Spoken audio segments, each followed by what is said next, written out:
नमः शिवाय। महाशिवरात्रि की कथा। महाशिवरात्रि व्रत कथा के अनुसार चित्रभानु नामक एक शिकारी था। जानवरों की हत्या करके वो अपने परिवार को पालता था। एक दिन वो साहूकार का कर्जदार हुआ, लेकिन उसका ऋण समय पर ना चुका सका। क्रोधित साहूकार ने शिकारी को शिवमठ में बंदी बना लिया। संयोग से उसी दिन शिवरात्रि थी। शिकारी ध्यानमग्न होकर शिव संबंधी धार्मिक बातें सुनता रहा। चतुर्दशी को उसने शिवरात्रि व्रत की कथा भी सुनी। शाम होते ही साहूकार ने उसे अपने पास बुलाया और ऋण चुकाने के विषय में बात की।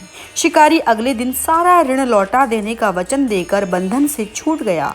अपनी दिनचर्या की भांति वो जंगल में शिकार के लिए निकला, लेकिन दिन भर बंदी गृह में रहने के कारण भूख प्यास से व्याकुल था। शिकार खोजता हुआ वो बहुत दूर निकल गया। जब अंधकार हो गया तो उसने विचार किया कि रात जंगल में ही बितानी पड़ेगी। वो वन एक तालाब के किनारे एक बड़े बेल के पेड़ पर चढ़कर रात बीतने का इंतजार करने लगा।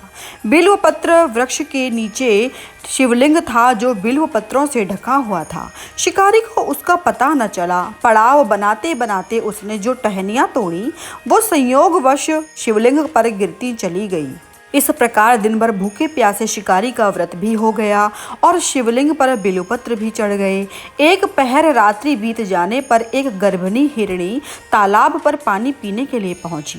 शिकारी ने धनुष पर तीर चढ़ाकर ज्यों ही प्रत्यंचा खींची। हिरणी बोली, मैं गर्भिणी हूँ, शीघ्र ही प्रसव करूंगी। तुम एक साथ दो जीवों की हत्या करोगे, जो ठीक नहीं है। मैं बच्चे को जन्म देकर शीघ्र ही तुम्हारे समक्ष प्रस्तुत हो जाऊंगी, तब मुझे मार लेना। शिकारी ने प्रत्यंचा ढीली कर ली और हिरणी जंगली झाड़ियों में लुप्त हो गई। प्रत्यंचा चढ़ाने तथा ढीली करने के वक्त कुछ बिल्वपत्र अनायास ही टूटकर भगवान शिव के शिवलिंग पर गिर गए। इस प्रकार उससे अनजाने में ही प्रथम प्रहर का पूजन भी संपन्न हो गया। कुछ ही समय के पश्चात एक और हिरणी उधर से निकली। शिकारी की प्रसन्नता का ठिकाना न रहा। समीप आने पर उसने धनुष पर बाण चढ़ाया। तब उसे देखकर हिरणी ने विनम्रता पूर्वक निवेदन किया, हे शिकारी, मैं थोड़ी देर पहले ऋतु से निवृत्त हुई हूँ। कामातुर विरहिणी हूँ, अपने प्रिय की खोज में भटक रही हूँ। मैं अपने पति से मिलकर शीघ्र ही तुम्हारे पास आ जाऊंगी। शिकारी ने उसे भी जाने दिया। 2 बार शिकार को खोकर उसका माथा ठनका। वो चिंता में पड़ गया। रात्रि का आखिरी पहर बीत रहा था। इस बार भी धनुष से लगकर कुछ बिल्वपत्र शिवलिंग पर जा गिरे तथा दूसरे प्रहर की पूजन भी समाप्त हो गई। तभी एक अन्य हिरणी अपने बच्चों के साथ उधर से निकली। शिकारी के लिए यह स्वर्णिम अवसर था। उसने धनुष पर तीर चढ़ाने में देर नहीं लगाई। वो तीर छोड़ने ही वाला था कि हिरणी बोली, हे शिकारी, मैं इन बच्चों को इनके पिता के हवाले करके लौट आऊंगी। इस समय मुझे मत मारो। शिकारी हंसा और बोला, सामने आए हुए शिकार को छोड़ दूं, मैं ऐसा मूर्ख नहीं। इससे पहले मैं 2 बार अपना शिकार खो चुका हूँ। मेरे बच्चे भूख प्यास से व्यग्र हो रहे होंगे। उत्तर में हिरणी ने फिर कहा, जैसे तुम्हें अपने बच्चों की ममता सता रही है, ठीक वैसे ही मुझे भी। हे शिकारी, मेरा विश्वास करो, मैं इन्हें इनके पिता के पास छोड़कर तुरंत लौटने की प्रतिज्ञा करती हूँ।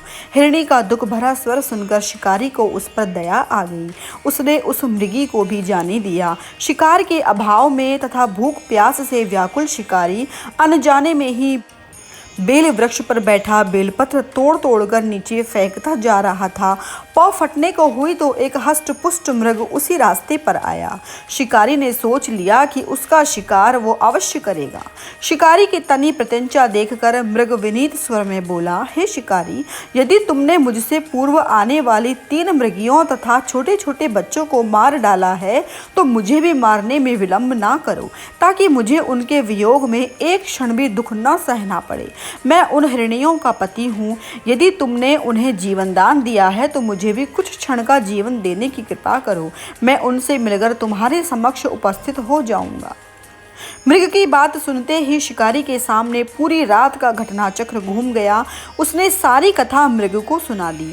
तब मृग ने कहा, मेरी तीनों पत्नियां जिस प्रकार प्रतिज्ञाबद्ध होकर गई हैं, मेरी मृत्यु से अपने धर्म का पालन नहीं कर पाएंगी। अतः जैसे तुमने उन्हें विश्वास पात्र मानकर छोड़ा है, वैसे ही मुझे भी जाने दो।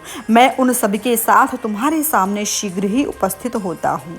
शिकारी ने उसे भी जाने दिया। इस प्रकार प्रातः हो आई। उपवास, रात्रि जागरण तथा शिवलिंग पर बेलपत्र चढ़ने से अनजाने में ही शिवरात्रि की पूजा भी पूर्ण हो गई। पर अनजाने में ही की हुई पूजा का परिणाम उसे तत्काल मिला। शिकारी का हिंसक हृदय निर्मल हो गया, उसमें भगवत शक्ति का वास हो गया। थोड़ी ही देर के बाद वो मृग सपरिवार शिकारी के समक्ष उपस्थित हो गया ताकि वो उनका शिकार कर सके। किंतु जंगली पशुओं की ऐसी सत्यता, सात्विकता एवं सामूहिक प्रेम भावना देखकर शिकारी को बड़ी ग्लानि हुई। उसने मृग परिवार को जीवन दान दे दिया।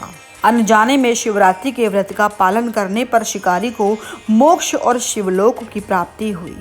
ऐसी ही महत्वपूर्ण कथाएं सुनने के लिए आप मेरे पेज को लाइक, सब्सक्राइब और शेयर करें।